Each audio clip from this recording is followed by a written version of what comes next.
You do not read books. Books read you.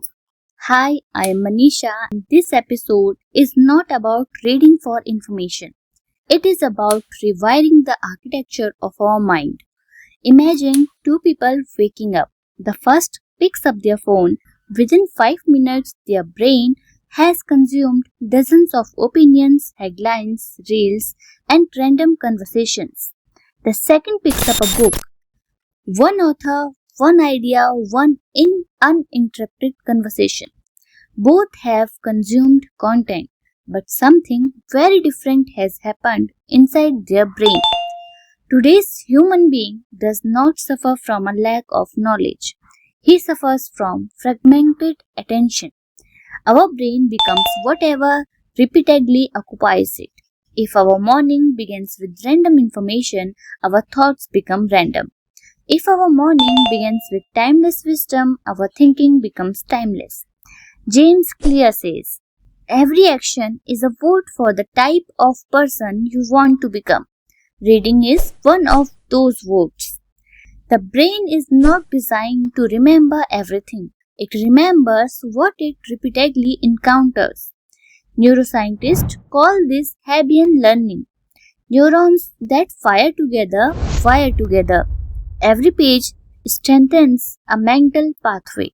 Reading literally changes our neural architecture. Musicians reshape the motor cortex. Meditators reshape emotional regulation circuits. Readers reshape the network responsible for reasoning, empathy, imagination, decision making, language, and focus. Our brain becomes the books we repeatedly feeds it. Our ancient wisdom told about this.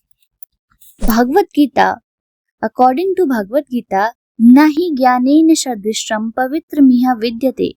There is nothing more purifying than true knowledge. Knowledge does not simply add information, but it removes the illusion. Everyone says, I want clarity. I want confidence. I want better decisions. I want wisdom. But a very few realize something. Wisdom is borrowed before it becomes your own. Every great thinker stood on someone else's shoulders. Marcus Aurelius learned from Stoics. Vivekananda learned from Ramakrishna. Einstein learned from Newton. Newton admitted, if I have seen further, it is by standing on the shoulders of giants. Reading is borrowing centuries of experience. One book can compress 20 years of someone's failures into 6 hours. That's time travel. Socrates never wrote books, yet Plato preserved his conversations. Why? Because ideas survive longer than bodies. Reading allows dead minds to mentor living ones. Every page becomes a conversation across centuries. The enemy is not ignorance. The enemy is distraction.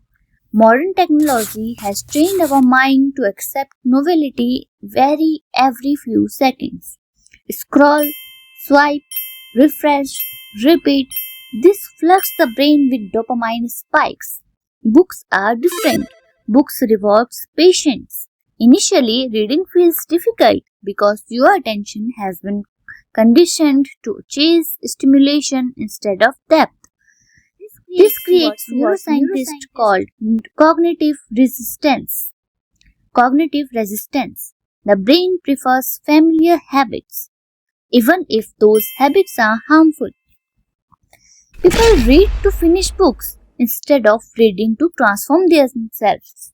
Reading becomes another checklist, not another identity. Finishing 50 books means nothing if none of them finish rebuilding you. Shravan, Manana, Nididhyasana. Knowledge has 3 stages according to our Upanishad wisdom. Hear, reflect, become. Most people stop at hearing. Transformation begins only after reflection.